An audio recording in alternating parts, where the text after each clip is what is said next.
योगी सरकार की युवाओं को बड़ी सौगात। 126 मंडी सचिवों को दिए गए नियुक्ति पत्र। कहा पहले चाचा भतीजे की जोड़ी वसूली किया करती थी।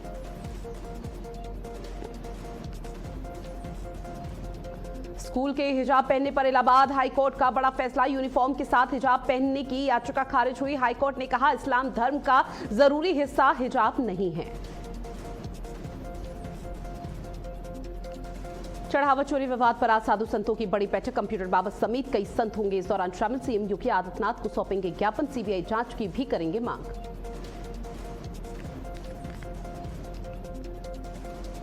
पटना गांधी मैदान से छात्रों का मार्च हुआ शुरू, जहां सीएम आवास का घेराव करेंगे सभी छात्र। मार्च के दौरान छात्र पुलिस के बीच झड़प।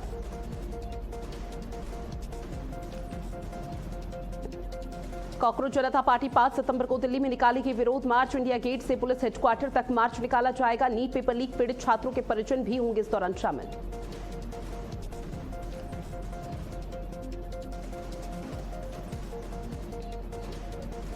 नमस्कार, बहुत स्वागत आप सभी का भारत अपडेट पर। मैं हूं आपके साथ ऋतु भंडारी और शुरुआत करते हैं बुलेटिन की एक बड़ी खबर के साथ, जो कि बिहार की राजधानी पटना से मिल रही है। गांधी मैदान से छात्रों का मार्च हुआ शुरू, जहां सीएम आवास का घेराव करेंगे अब ये छात्र। और ऐसे में छात्रों की विशेष रणनीति यहां पर बनी हुई है। छात्रों के विरोध प्रदर्शन के दौरान जमकर हंगामा भी देखने को मिला। छात्रों को आगे बढ़ने से रोक रही है पुलिस।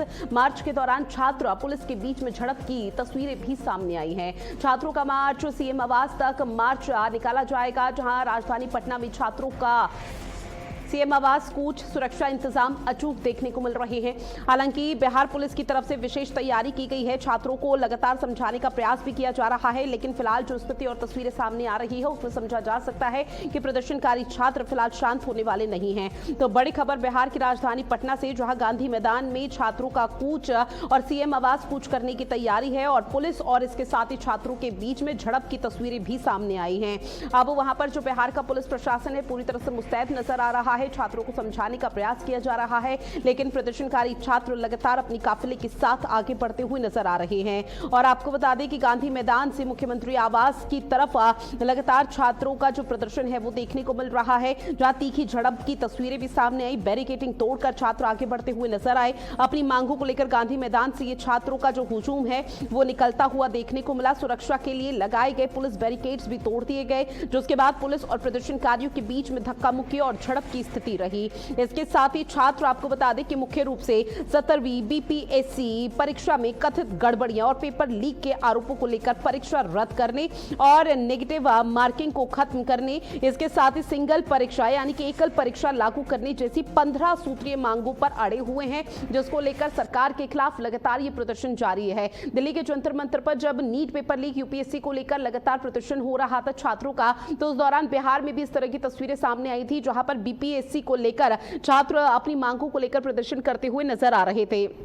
अब इसके साथ ही अपनी 15 सूत्रीय मांगों को लेकर अड़े हुए हैं और सीधे तौर पर कहना है कि जब तक इन 15 सूत्रीय मांगों को नहीं मान लेती है सरकार, तब तक ये प्रदर्शन इसी तरह से जारी रहेगा। हालांकि अभी तक इस पूरे मामले पर कोई खास रिएक्शन सामने नहीं आया, लेकिन बीपीएससी में इन छात्रों का प्रदर्शन को समर्थन देने के लिए अभी आरजेडी के प्रमुख तेजस्वी यादव की तरफ से भी पैदल कूच किया गया था सीएम आवास का, जो उसके बाद कई तरह की तस्वीरें सामने आई, जहां इस मार्च को नाम याचना मार्च दिया गया है। और प्रदर्शन को देखते हुए पटना के डाक बंगला, चौराहा, जेपी गोलंबर और सीएम आवास के आसपास भारी पुलिस बल की तैनाती की गई है। तो लगभग सभी तैयारी देखने को मिल रही है और छात्रों का जो प्रदर्शन है वो आगे बढ़ता हुआ नजर आ रहा है। इस बीच एक और बड़ी खबर, जहां स्कूल में हिजाब पहनने पर इलाहाबाद हाईकोर्ट का बड़ा फैसला है। यूनिफॉर्म के साथ हिजाब पहनने की याचिका को खारिज कर दिया गया। बड़ी खबर, जहां मुस्लिम छात्रों की याचिका पर हाईकोर्ट का फैसला। इस्लाम धर्म का जरूरी हिस्सा नहीं है हिजाब। हाईकोर्ट ने कहा संस्था के ड्रेस कोड का पालन करने की बात कही गई है। आपको बता दें कि एक याचिका यहां पर दायर की गई थी, जिसको लेकर यह कहा गया था स्कूल या विश्वविद्यालय है वहां पर हिजाब पहनने की इस्लाम धर्म से जुड़ी हुई छात्राओं को अनुमति दी जाए, लेकिन इलाहाबाद हाईकोर्ट की तरफ से इस याचिका को खारिज करते हुए सख्त लहजे में कहा गया कि पहले शिक्षा आती है, बाद में कोई भी धर्म आता है, चाहे वो सनातन हो या फिर इस्लाम हो। और अगर हिजाब पहनने की बात है तो कि कोई भी छात्र स्कूल या विश्वविद्यालय में या संस्था में ड्रेस कोड का पालन करना अनिवार्य होगा। जो भी ड्रेस कोड है, हिजाब नहीं पहनकर जा सकता है। तो ये बड़ी खबर, जहां अनिवार्य धार्मिक प्रथा नहीं है, हाईकोर्ट के 3 जजों की बेंच ने एक बड़ा फैसला सुनाया जो कि ऐतिहासिक माना जा रहा है। हालांकि इस्लाम धर्म के लोगों में थोड़ी मायूसी नजर आ रही है और ऐसे में कोर्ट की तरफ से कहा गया कि हिजाब पहनना इस्लाम की अनिवार्य धार्मिक प्रथा का हिस्सा नहीं है। कोर्ट ने सरकार के उस आदेश को सही ठहराया जिसमें शैक्षणिक संस्थान, जैसे चाहे स्कूल हो, विश्वविद्यालय यानी कि कॉलेज हो, उसको अपने परिसर में यूनिफॉर्म या फिर ड्रेस कोड लागू करने का पूरा अधिकार दिया गया था। छात्रों को संस्थान के नियमों का पालन करना होगा। इसके साथ ही यहाँ पर हवाला दिया गया है समानता और अनुशासन का, जहां अदालत ने टिप्पणी की है कि स्कूल कॉलेजों में तय यूनिफॉर्म पहनने का नियम छात्रों के बीच समानता, अनुशासन और सार्वजनिक व्यवस्था बनाए रखने के लिए है, ना कि किसी मौलिक अधिकारों का हनन करने के लिए। आपको ये भी बताते चले कि ये पूरा विवाद कर्नाटक के उडुपी के एक सरकारी प्री यूनिवर्सिटी कॉलेज से शुरू हुआ था, जहां कुछ मुस्लिम छात्राओं को हिजाब पहनकर क्लास में बैठने से रोक दिया गया था, जिसके बाद खूब बवाल कटा था और कुछ लोग सड़कों पर आकर लगातार प्रदर्शन कर रहे थे और उत्तर प्रदेश में भी ये आग सुलगती हुई नजर आई थी। अब इसके बाद ये मामला कोर्ट पहुंचा, जिस पर सुनवाई के बाद हाईकोर्ट ने ये बड़ा फैसला सुनाया और बाद में इस फैसले को सुप्रीम कोर्ट में भी चुनौती दी गई थी, जहां दो जजों की बेंच ने अलग अलग वर्डिक्ट यहां पर दिए थे। लेकिन इस बीच आपको बता दें कि हाईकोर्ट के 3 जजों की बेंच ने फैसला सुनाते हुए साफ शब्दों में कहा कि हिजाब पहनना इस्लाम धर्म की अनिवार्य धार्मिक प्रथा का हिस्सा नहीं है। कोर्ट ने सरकार के उस आदेश को भी सही ठहरा दिया जिसमें शैक्षणिक संस्थानों, स्कूल, कॉलेजों को अपने परिसर में यूनिफॉर्म या ड्रेस कोड लागू करने का पूरा अधिकार दिया गया था। अब छात्रों को कहा गया है कि संस्थान के नियमों के हिसाब से चलना होगा। जो भी संस्थान का नियम होगा, ड्रेस कोड होगा, उसी लिहाज से आगे बढ़ना होगा।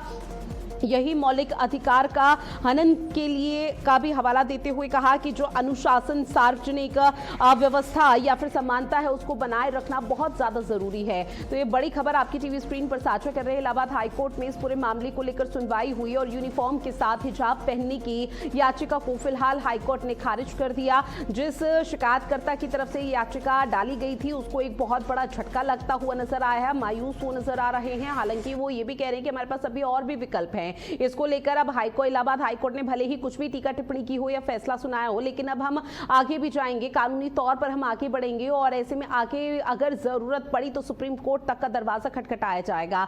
लेकिन इस बीच जो हाईकोर्ट की टिप्पणी सामने आई है, उसमें हाईकोर्ट ने सख्त लहजे में कहा कि सरकार के उस आदेश को तो सही हम ठहराते हैं, लेकिन जो यहाँ पर हिजाब पहनना इस्लाम की अनिवार्य धार्मिक प्रथा नहीं है, हिस्सा नहीं है, ये समझना भी छात्रों के लिए बेहद जरूरी है। लेकिन अब देखना बेहद महत्वपूर्ण रहने वाला है कि आगे किस तरह से चीजें यहां पर सुनिश्चित की जाती है, क्योंकि संस्था के ड्रेस कोड का पालन करें, हाईकोर्ट ने टिप्पणी की है। इसके साथ ही स्कूल में हिजाब पहनने पर इलाहाबाद हाईकोर्ट का यह बड़ा फैसला सामने आया है।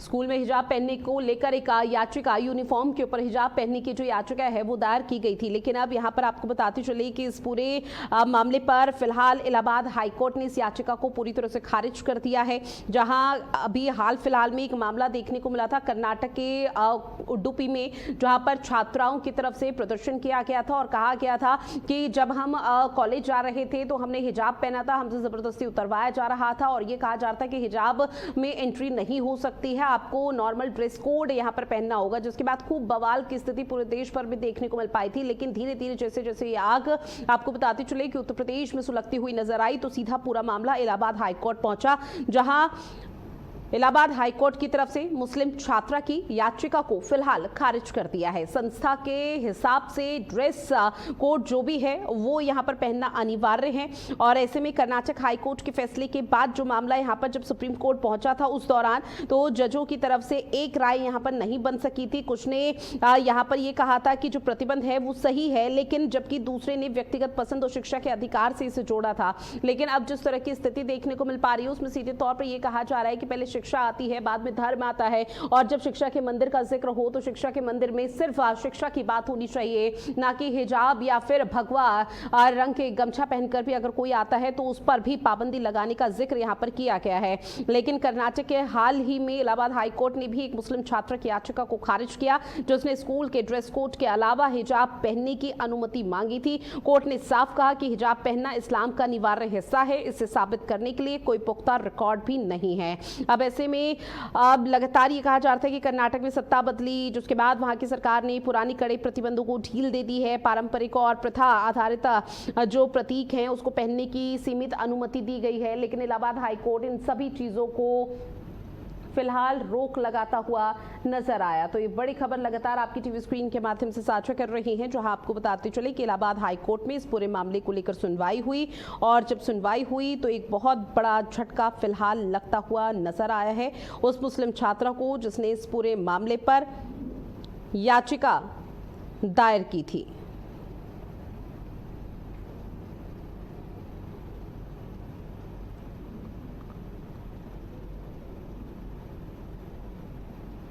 तो स्कूल के हिजाब पहनने पर इलाहाबाद हाईकोर्ट का ये बड़ा फैसला, यूनिफॉर्म के साथ हिजाब पहनने की याचिका को पूरी तरह से खारिज कर दिया गया है।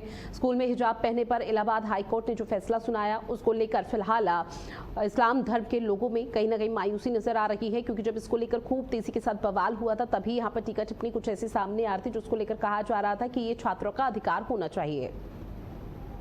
विनय मिश्रा मेरे सहयोगी हमारे साथ प्रयागराज से लाइव बने हुए हैं। विनय, इस पूरे मामले को लेकर क्या अपडेट है? क्योंकि देखिए इलाहाबाद हाईकोर्ट से तो मुस्लिम छात्रों को बहुत बड़ा झटका लगा है, लेकिन अब आगे क्या कुछ परिवर्तन होता हुआ देखने को मिल सकता है?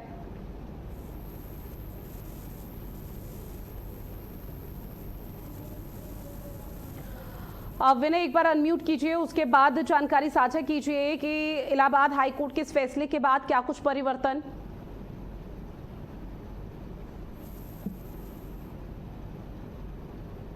देखिए, हम आपको बता दें कि इलाहाबाद हाई कोर्ट ने स्कूलों में ड्रेस कोड और अनुशासन को लेकर एक महत्वपूर्ण फैसला सुनाया है। प्रयागराज के टैगोर पब्लिक स्कूल की छात्रा सुकैना रिजवी की याचिका को खारिज करते हुए कोर्ट ने यूनिफॉर्म सभी छात्रों के लिए लागू कर दिया है। और कोर्ट ने सीधा कहा है कि मामला 11वीं के में जो प्रवेश के दौरान हेड स्कार्फ यानी स्कार्फ का हिजाब पहनने की अनुमति से जुड़ा था।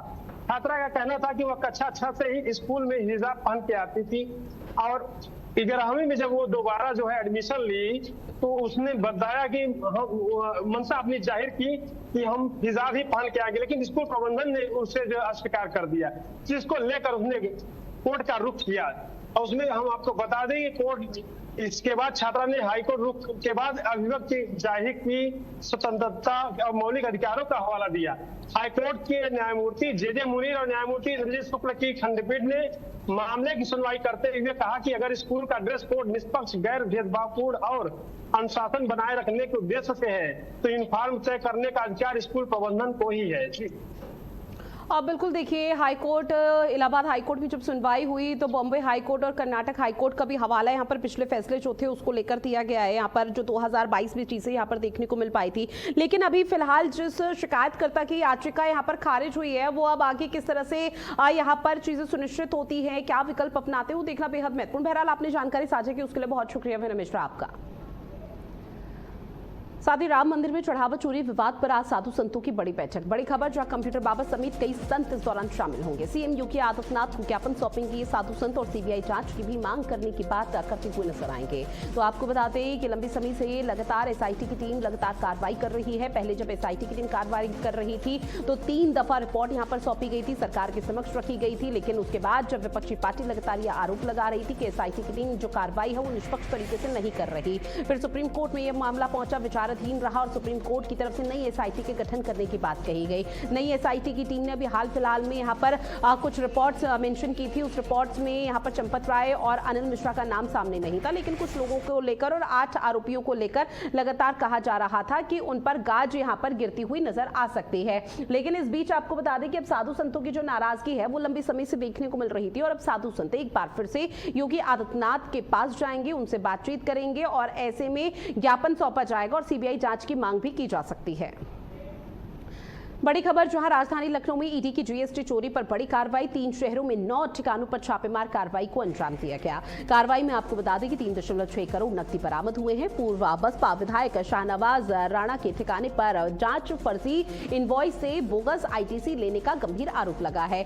मनी लेयरिंग से जुड़े हुए डिजिटल सबूत भी यहां पर हाथ लगे हैं। बड़ी खबर आपकी टीवी स्क्रीन पर साझा कर रही है, जहां शाहनवाज राणा और उनके परिवार के सदस्यों के अलग अलग ठिकानों पर कल ईडी ने रेड मारी थी। और ऐसे में ये बताया जा रहा था कि बसपा के ये पूर्व विधायक हैं जिनकी मुश्किलें अब बढ़ सकती हैं। और अब ऐसे में जीएसटी चोरी पर ये बहुत बड़ी कार्रवाई की खबर सामने आ रही है। बड़ी खबर राजधानी लखनऊ से, जहां ईडी की जीएसटी चोरी पर बड़ी कार्रवाई। 3 शहरों में 9 ठिकानों पर छापेमार कार्रवाई को अंजाम दिया गया। कार्रवाई में आपको बता दें कि 3.6 करोड़ नकदी बरामद किए गए हैं। पूर्व बसपा विधायक शाहनवाज राणा के ठिकाने पर जांच, उनके भाई, उनके परिवार के सदस्यों के घरों पर भी छापेमार कार्रवाई को ईडी की टीम की तरफ से अंजाम दिया गया था। साथ ही फर्जी इनवॉइस से बोगस आईटीसी लेने का गंभीर आरोप है। मनी लेयरिंग से जुड़े हुए डिजिटल सबूत भी इस दौरान हाथ लगे हैं, जिसके बाद अब इस पूरे मामले पर कार्रवाई की जाएगी। ऐसे में ईडी फिलहाल पूर्व विधायक शाहनवाज राणा और उनके परिवार के ठिकानों पर अभी भी दबिश देने का काम कर रही है।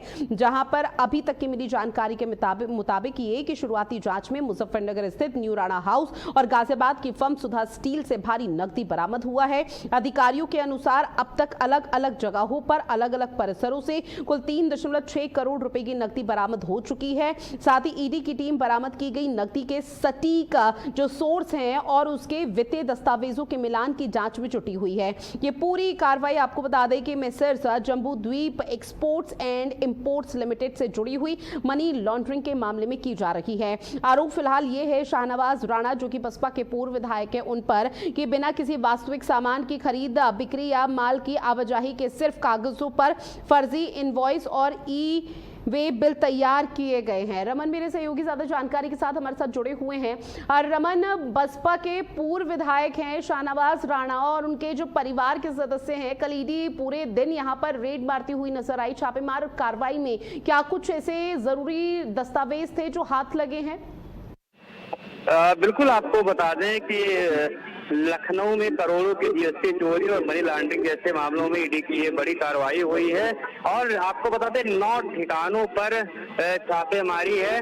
जम्मू द्वीप एक्सपोर्ट एंड इंपोर्ट लिमिटेड नाम की जो कंपनी थी, इससे जुड़े मुजफ्फरनगर, गाजियाबाद, फरीदाबाद जैसे कई ठिकानों पर ईडी छापेमारी हुई। और कल जब शाम से छापेमारी शुरू हुई और उसके बाद जब छापेमारी खत्म हुई तो 3.60 करोड़ रुपए की नकदी बरामद हुई। दरअसल आपको बता दें कि मुजफ्फरनगर के पूर्व बसपा विधायक शाहनवाज राणा के न्यू राणा हाउस और गाजियाबाद में सुधा स्टील के ठिकानों भी जांच के दायरे में रहे। आरोप है कि बिना वास्तविक माल की आवाजाही के फर्जी इनवॉइस और बिलों के जरिए बोगस आईटीसी का लाभ लिया गया। जांच में कथित सर्कुलर लेन देन, मनी लेयरिंग और फर्जी कंपनियों के जरिए रकम निकालने से जुड़े डिजिटल सबूत भी मिले हैं। साथ ही ये जानेंगे कि जो तमाम चीजें जरूरी तौर पर ईडी के हाथ लगी है, वो सिर्फ शाहनवाज राणा के घर से, उनके आवास से हाथ लगी, या फिर जो पूर्व विधायक नूर सलीम हैं और पूर्व सांसद कादिर राणा हैं, उनके यहाँ भी छापेमार कार्रवाई को अंजाम दिया जा रहा था, उनके घर से भी कुछ जरूरी चीजें हाथ लगती हुई नजर आई हैं?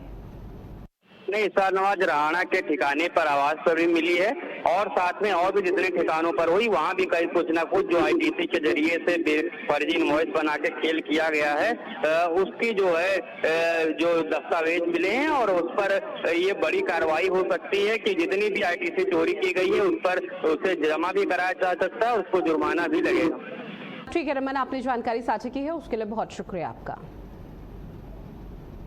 इस बीच एक और बड़ी खबर, जहां अभिनेत्री कृति सेनन के रक्षाबंधन विज्ञापन पर भड़की है कंगना रनौत। आपको बता दें कि कंगना रनौत ने कृति सेनन के आउटफिट को लेकर अब सवाल खड़े कर दिए। इतने कपड़ों के ऑप्शन के बाद ऐसा आउटफिट आखिर क्यों पहना गया, कंगना रनौत की तरफ से सवाल पूछा गया। आपको बता दें कृति सेनन के कपड़ों पर सोशल मीडिया यूजर्स ने आपत्ति भी दर्ज कराई है। विज्ञापन को लेकर सोशल मीडिया पर एक अलग ही विवाद और बखेड़ा यहाँ पर शुरू हो चुका है।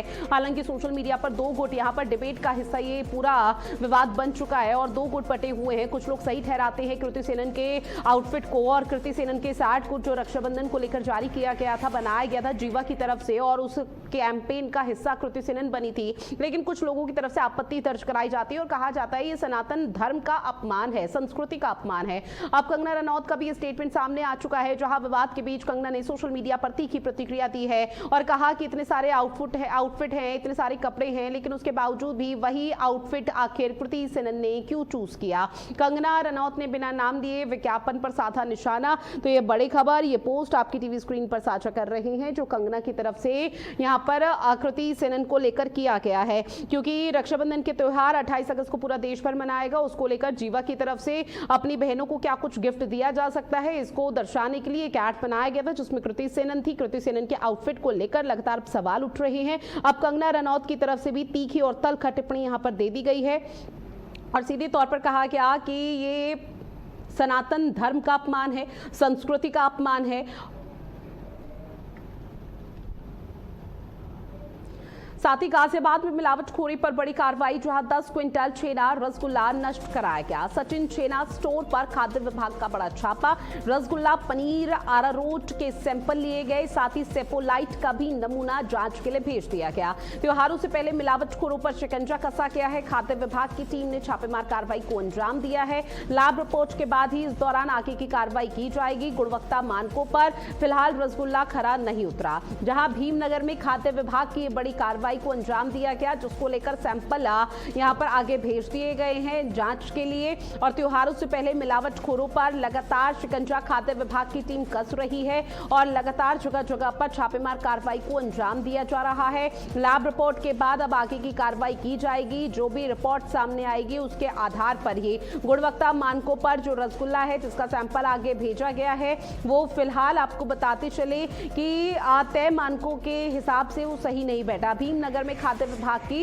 ये बड़ी छापेमार कार्रवाई बताई जा रही है, जहां मिलावटखोरों में हड़कंप की स्थिति मची हुई है और लगातार ये हिदायत दी जा रही है कि अगर वो अपने दुकान पर या फिर कहीं से मिठाई सप्लाई हो रही है, पहले उसकी गुणवत्ता का ध्यान रखें, ताकि कल को ऐसी खबरें सामने ना आए कि आम जनमानस बीमार पड़ गया उस मिठाई को खाने से। क्योंकि अमूमन तौर पर जब भी त्योहार नजदीक आते हैं तब मिलावटखोर यहाँ पर पूरी तरह से अपना नेक्सस फैलाना शुरू कर देते हैं और उसी पर शिकंजा कसना यहां पर खाद्य विभाग की तरफ से शुरू किया गया है।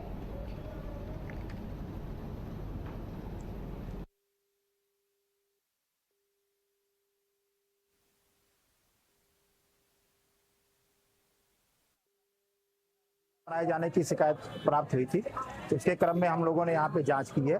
लगभग 10 कुंटल छेना रसगुल्ला विनिर्मित पाया गया है, जो बहुत ही अस्वास्थ्यकर और गंदी परिस्थितियों में बनाया जा रहा था और भंडारित भी था।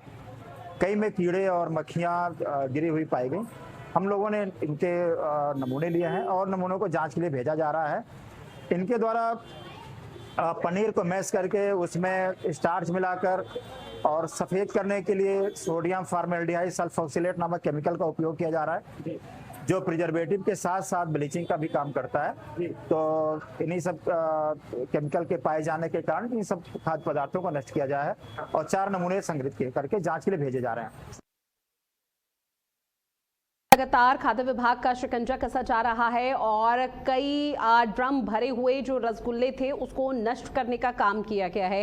ये छेना स्टोर बताया जा रहा है जिसमें सोडियम मिलाया गया, इस बात का भी जिक्र करती हुई टीम नजर आई है। जितेंद्र मेरे सहयोगी हमारे साथ फोन लाइन पर जुड़े हुए हैं। जितेंद्र, गाजियाबाद में मिलावटखोरों पर शिकंजा कसा जा रहा है, फिलहाल किस तरह की हड़कंप की स्थिति और क्या कुछ हाथ लगा?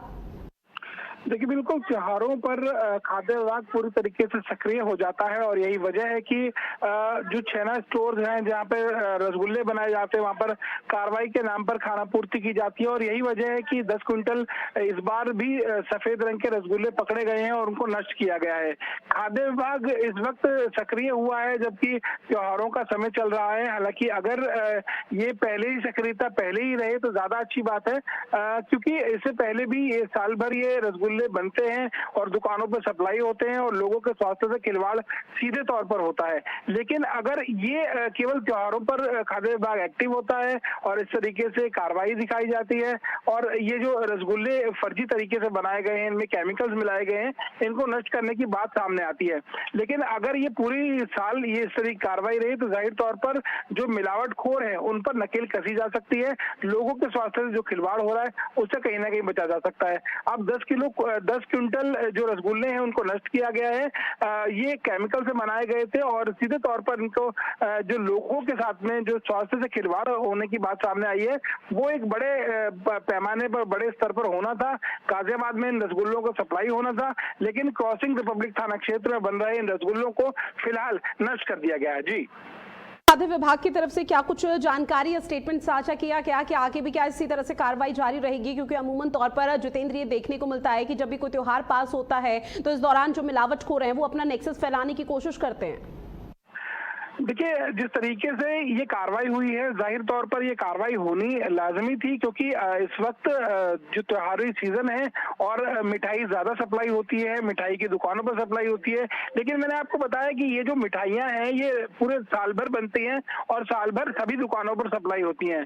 कई ऐसी जगह हैं जैसे साहिबाबाद के जनकपुरी इलाका है, वहां पर बड़े बड़े ऐसे निश्चित तौर पर अब आगे किस तरह से कार्रवाई की जाती है खाद्य विभाग की तरफ से वो देखना बेहद महत्वपूर्ण। बहरहाल आपने जानकारी जितेंद्र साझा की उसके लिए बहुत शुक्रिया। अब बात करते हैं आगरा की, जहां पर आगरा कैंट रेलवे स्टेशन पर तमिलनाडु एक्सप्रेस की जनरल बोगी से 5 अगस्त को लाल ट्रॉली बैग मिला था। अंदर शव के 18 टुकड़े पाए गए थे। जांच में यह पता चला कि हत्या चेन्नई में हुई है। आरोपियों ने शव के टुकड़े कुकर में मैदा के साथ पकाए, फिर पॉलिथीन में पैक कर बैग में रख दिए थे। सीसीटीवी में युवक और युवती बैग लेकर जाते हुए नजर आए हैं। पीड़िता हतायुना निशा निजी कंपनी में काम करती थी, जहां उनका एक बेटा भी है। आरोपी फरार है। चेन्नई जीआरपी पूरे मामले की जांच कर रही है।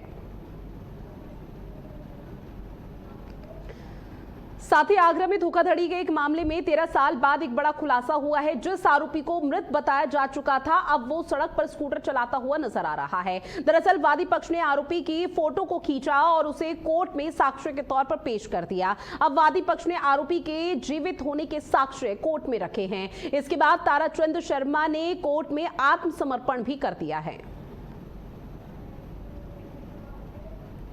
बात अगली खबर की करते हैं, जहां विधानसभा चुनाव 2027 की चर्चाएं अब बहुत तेजी के साथ हो रही हैं। सभी राजनीतिक पार्टियां पूरी तरह से एक्शन मोड में नजर आ रही है और माना यह जा रहा है कि कभी भी चुनाव का ऐलान अब हो सकता है। ऐसे में किस तरह के समीकरण हैं, क्या है बीजेपी का चुनावी प्लान? कई चुनावी मुद्दों पर राज्यसभा सांसद डॉक्टर लक्ष्मीकांत वाजपेयी से संवाददाता अभय शर्मा ने खास बातचीत की है। क्या कुछ उन्होंने कहा, जरा सुनिए। 2027 चुनावों का आगाज हो चुका है। तमाम पार्टियां एक दूसरे पर आरोप प्रत्यारोप लगा रही हैं। ऐसे में 2027 का चुनाव अब नजदीक है। कभी भी चुनाव का ऐलान हो सकता है कि किस महीने में चुनाव होने हैं। ऐसे में हमारे संग कह सकते हैं कि प्रदेश की कमान भी संभाल चुके हैं 2012 से और अब राज्यसभा सांसद हैं डॉक्टर लक्ष्मीकांत वाजपेयी जी। वो हमारे साथ हैं खास बात करने के लिए। उनसे बात करेंगे। सर, 2027 का चुनाव अभी डेट तो नहीं है पर एक्शन मोड में है बीजेपी। भारतीय जनता पार्टी जिस दिन से आदरणीय नरेंद्र मोदी जी और आदरणीय अमित शाह जी राष्ट्रीय राजनीति के फलक पर आए हैं, भाजपा के संगठन के काम को उन्होंने संभाला है। तब से हर दिन चुनाव को दिन मानकर, हर अगला दिन चुनाव को दिन मानकर पार्टी तैयार रहती है, जहां तक चुनाव का संदर्भ है। इसलिए चुनाव चाहे जब हो जाए, भारतीय जनता पार्टी चुनाव के लिए बिल्कुल तैयार है। अच्छा, जैसे कि अभी कुछ दिनों पहले खबर भी थी कि योगी आदित्यनाथ को फ्री हैंड कर दिया गया है, कोई भी उसमें दखलंदाजी नहीं कर, कितना इससे फायदा मिलेगा? ये सब चीजें मीडिया की उपज है। राष्ट्रीय नेतृत्व के साथ आदरणीय योगी जी भी हैं और जो निर्णय कराया जाएगा वो सामूहिक विचार विमर्श होगा, किसी एक व्यक्ति विशेष के तरीके से नहीं होगा। अच्छा, आप प्रदेश की भी कमान संभाल चुके हैं 2012 में, फिर 14 में कह सकते हैं कि पूर्ण बहुमत से बीजेपी आई थी, तो किस तरह की मेहनत थी और क्या संदेश कार्यकर्ताओं को? मेहनत तो देखिए, कार्यकर्ताओं पर आधारित संगठन, और मैंने संगठन का चुनाव कराया था बैलेट पेपर से, नीचे वार्ड का, गांव का। उसका परिणाम था क्योंकि कार्यकर्ता कमल के फूल के प्रति कमिटेड था और फिर इसके बाद पूरे कार्यकाल में कार्यकर्ता को थाना, पुलिस, तहसील कहीं भी जरूरत पड़ी तो हम प्रत्यक्ष और अप्रत्यक्ष संरक्षण दिया गया था। उसके कारण कार्यकर्ता ने हमको चुनाव जिताया था। अच्छा, एक वीडियो सामने आ रही है, अजय राय जी अयोध्या गए थे, हनुमानगढ़ी के दर्शन किए और उसके बाद कहीं ना कहीं मांस खाते हुए नजर। मेरा ख्याल शायद उन्होंने तो मांस खाया नहीं, उन्होंने उस पर खेद भी प्रकट किया, इसलिए किसी बात को तूल लेना उचित नहीं है। बिल्कुल कह सकते हैं कि 2027 का चुनाव साफ तौर पर कह रहे हैं कि युवा उनके साथ हैं और वो बीजेपी तीसरी बार रिपीट करेगी। किसी भी तरह की कोई भी जो विरोधी पार्टियां हैं कोई उनसे कोई मुकाबला नहीं है, सीधा सीधा बीजेपी आपकी बार और बहुमत से 2027 में सरकार बनाने जा रही है। भारत अपडेट के लिए मेरठ से अभय शर्मा। और चलिए इन्हीं तमाम खबरों के साथ इस खास बुलेटिन में इतना ही। आप बने रहिएगा भारत अपडेट के साथ। नमस्कार।